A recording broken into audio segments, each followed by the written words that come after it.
Hello, everyone. I hope you're doing well today. Welcome back to the channel. Today, we're going to be covering Is Dave Ramsay right about investing? Now, Dave Ramsay gets a lot of slack about his investing advice and about not so much his advice, but about his return percentages that he tells people they can get.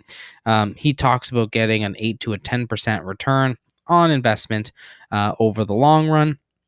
And for those who are unaware, traditionally speaking, the stock market has returned roughly 8% over the last 150 years for as long as the stock market's been around.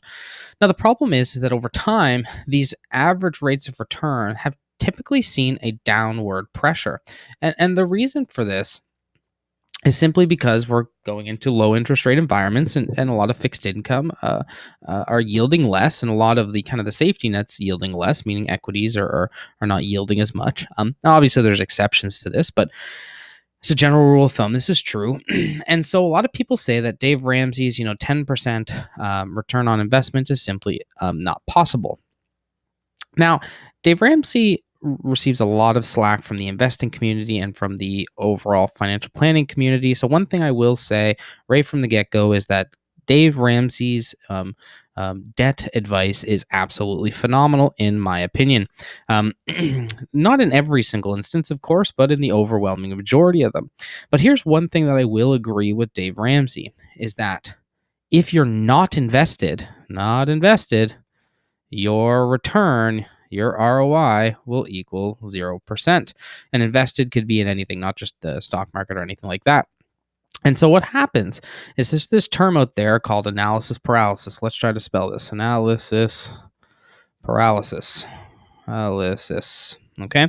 Which basically says that you analyze things. You try to find the perfect fund, whether it's a mutual fund, whether it's an ETF. You sit there and you spend so much time trying to maximize every single little dollar that what ends up happening is you don't invest. And then, you sit there and you wonder, okay, well, why am I not getting this big return that Dave Ramsey's talking about? Or why is the average investor not receiving this nice 10% or even 8%?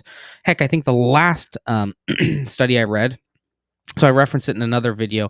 It's talking about the average investor receiving like 1 or 2%. I found a reference to it. I think it was, man, I should know this because I looked at it the other day, but I think it was like 2.4 or 2.6% was the average return from like a 10-year window ending in 2013. Well, there was a more recent study I saw looking at this that talked about the average market returning like an 8% and the average investor only getting a 4.6% return. And it's like, well, why is the average investor only receiving a 4.6 when the market's doing 8%? Well, it all has to do with behaviors.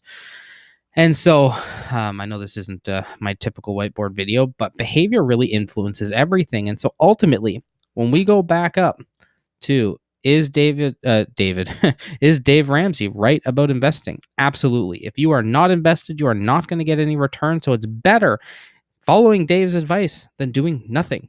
Now, is his advice optimal? No. Is his advice the best advice out there? No.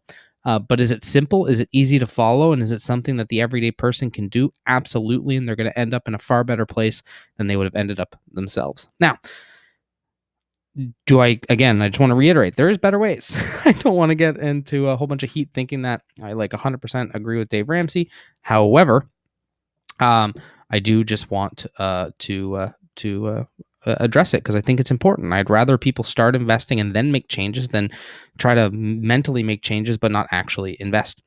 So everyone, I hope you like this video. Like it if you agree, dislike it if you disagree. We'll have a battle of likes. Leave a comment below your thoughts and subscribe to the channel if you're not already subscribed. Cheers.